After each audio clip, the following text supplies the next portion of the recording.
Une journée typique dans la vie d'un caravanier qui suit un chef de parti, ça ressemble un peu à ça.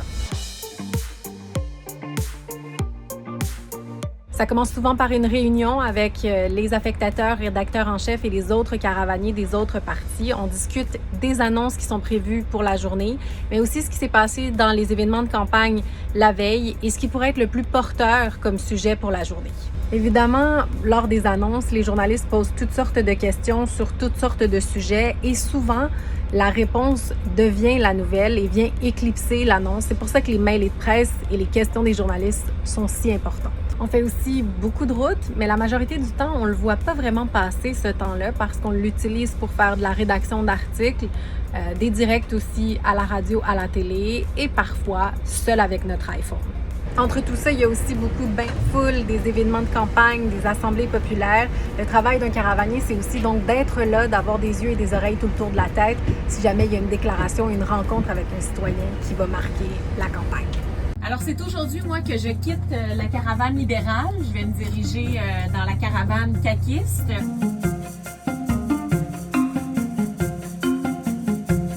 On fait ça toujours en mi-campagne à Montréal parce que tous les autobus se rencontrent ici pour le débat des chefs. Et je vous avoue que ça va faire du bien de changer d'autobus pour plusieurs raisons. D'abord, c'est qu'en mi-campagne, on entre dans une espèce de brouillard. On sait plus quelle journée on est rendu. On voit les chefs 3, 4, des fois 5 fois par jour pour leur poser des questions.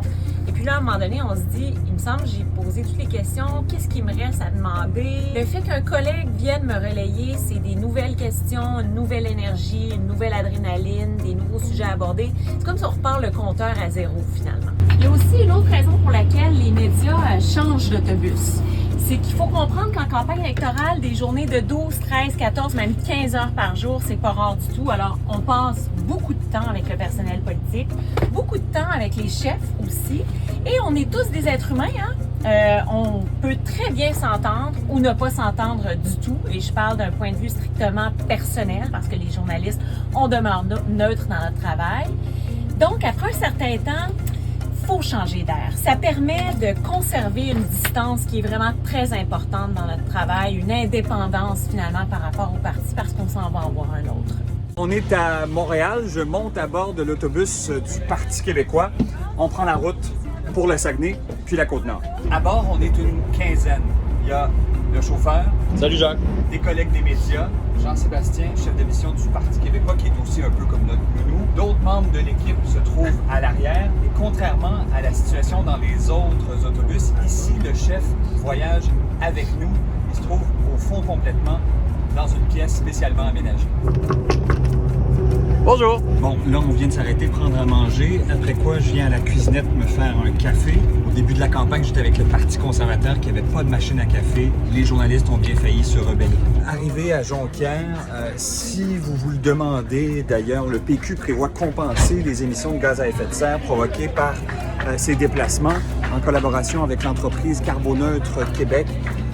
Il prévoit mettre en terre plus de 70 arbres. Et finalement, à peine 48 heures plus tard, cette île.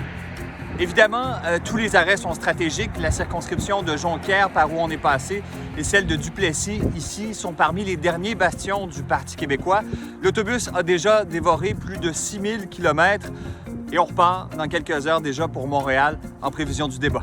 Une grosse partie du travail en campagne électorale pour un chef comme Mme Anglade, c'est d'aller rencontrer des citoyens directement sur le terrain, établir un contact avec ces gens-là, comme ce qu'on est en train de faire aujourd'hui au Grand Marché de Québec, serrer des mains, parler du programme politique, comprendre aussi quelles sont les préoccupations des gens.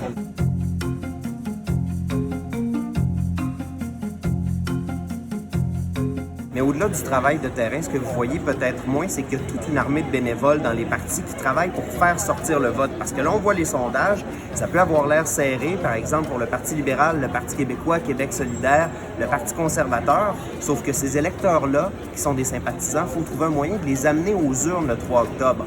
Dimanche et lundi, c'était jour de vote par anticipation. Puis Mme Anglade, elle est allée prêter main forte justement pour faire sortir le vote. Elle s'est rendue dans 2 bureaux de circonscription, dont le sien. Elle est allée rejoindre le bénévole. Elle a fait des téléphones avec eux. Et le but, c'est de savoir les électeurs de cette circonscription, est-ce qu'ils penchent de son côté ou non. C'est ce qu'on appelle faire du pointage. Et dans l'accumulation de données, le parti finit par savoir est-ce que ça s'enligne bien ou pas pour cette circonscription-là, le jour des élections. Et ça va même plus loin que ça, parce que des fois, il y a des électeurs qui disent au téléphone « Moi, j'ai pas les moyens de me rendre au bureau de scrutin le jour du vote. » Et alors, le parti va proposer un transport gratuit pour la personne. Donc, va aller la chercher chez elle pour l'amener au bureau de vote et puis s'assurer que la personne puisse finalement voter pour le parti cette journée-là.